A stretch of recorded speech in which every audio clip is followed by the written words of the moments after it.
Hello everybody, welcome back to 10 Minute Reviews. Jason here bringing you today's video. As always guys, please hit those like and subscribe buttons. We've got a ton of content that we come out with. We're trying to review as many books as possible. Also, don't forget to check the links down below for links to today's book, any other applicable links. This is our Discord channel, and anything else we can think of. Please check it out through the links. One of our fans asked us to set ourselves up with the Amazon affiliates so we could use the traffic through those links. Otherwise, once again, thank you everybody for joining us, and I'm going to go ahead and get right into today's video. So today's episode is kind of a twofer, and it still might end up being kind of short because these are very, very short, easy reads and easy reviews.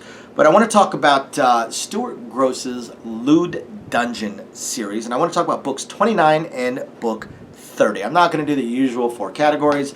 Because if I did, I'd probably end up talking more than these books are. These are not really books. These are short stories. These are novelettes. I think if we took the first 30, if we took up to this point, and compiled them all together, we might actually have a full-length book.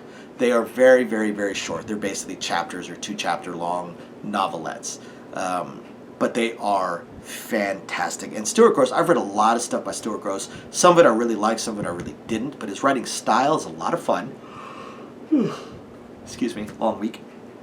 Writing style is a lot of fun. And when he writes within the lit RPG side of things, it just gets better and better and better. His writing is just improving at an amazing rate. And he started out good. I mean, his Frostblade series was just fantastic. I didn't like the most recent one, but overall, it's just been a lot of fun. And the Lewd Dungeon one has been great because it really started out kind of more on the taboo or darker side of not necessarily the harem lit, but just the adult literotica type of thing.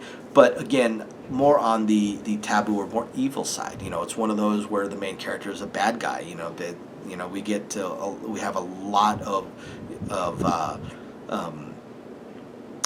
non-consensual stuff, and with lit RPG and magic and all that, we've got, you know, slavery and mental domination and things along those lines. And that was really the focus of quite a few of Stuart Grosse's books, especially early on. But some of his ongoing series that I've been following have really transitioned more. Those elements are still there because, of course, the characters still have the history that they do, but has really transitioned much more into more lit RPG, much more focused on the lit RPG world building, the political side of things, stuff like that. This dungeon, this dungeon lord Kurnoth that was basically a sexual predator before he became a dungeon, and has since turned himself into a god. He's becoming much more involved in earthly politics, in galactic politics, religious politics, because let's be honest, religion is politics, and the system itself, and galactic and world society, and much less on the games and the darker aspects of it. And it's made it better. It's become even better books. So I really look forward to other stuff that Stuart Grosse chooses to write in the future because his writing has gotten so much better. So these 2 little novelettes, the first one, called Summit, deals with a character that popped up in a previous book, very, very briefly, and the culmination of the challenges that Kurnoth gave him, and the goals that Kurnoth set for him, and the power that he gave him. This is the culmination, and what he pulls off, and what he creates, kills a lot of people, enslaves a whole bunch of people, creates a brand new dungeon, and just basically creates a shitstorm. So Kurnoth calls a summit, and this summit, he calls it with human politicians, alien ambassadors, and even earthly deities. It's the first of its kind, and that tends to be the real driving force. And he uses this incident that has occurred in order to drive this summit and these goals that he has to protect Earth. He's already protected Earth a few times, or at least protected the government and himself a few times, but he knows that there are threats, greater threats from the system, from other societies, and knows that right now Earth is protected, but that can only last so long. And Earth does actually have some advantages thanks to how it was cut off from the system for so long. So he calls a summon, and it kind of steers things in the direction to where Earth hopefully will be able to protect itself, which then leads to the next book. So book 30 is called Visitors.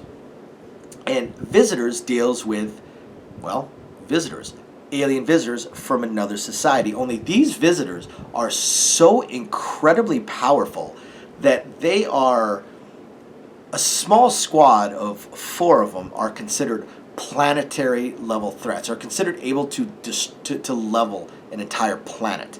You know, individuals are basically city level threats. Duos are continental level threats. A squad of 4 is a planetary threat. 2 squads can defend a solar system against an armada. These are ultra, ultra, ultra incredibly powerful beings.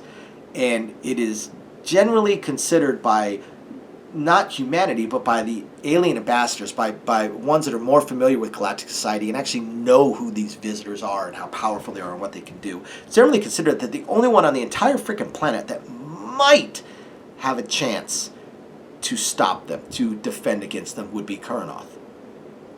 And he makes an appearance, he steps in, and he opens lines of communication. He basically opens some ambassadorial type of communication and talk. And through this, he learns about artifacts that these visitors are looking for, and it actually then ties into actual human history and goes back to pre-system, which, since the system is very new, goes back thousands, if not tens of thousands, potentially even millions of years. I think it's 300,000 years, something along those lines. But it goes back to major events in earthly history, and how the lack of system may have changed things, and how it's actually possible for these visitors whose society is struggling and whose race is struggling for reasons, how it might be possible for Earth to help them.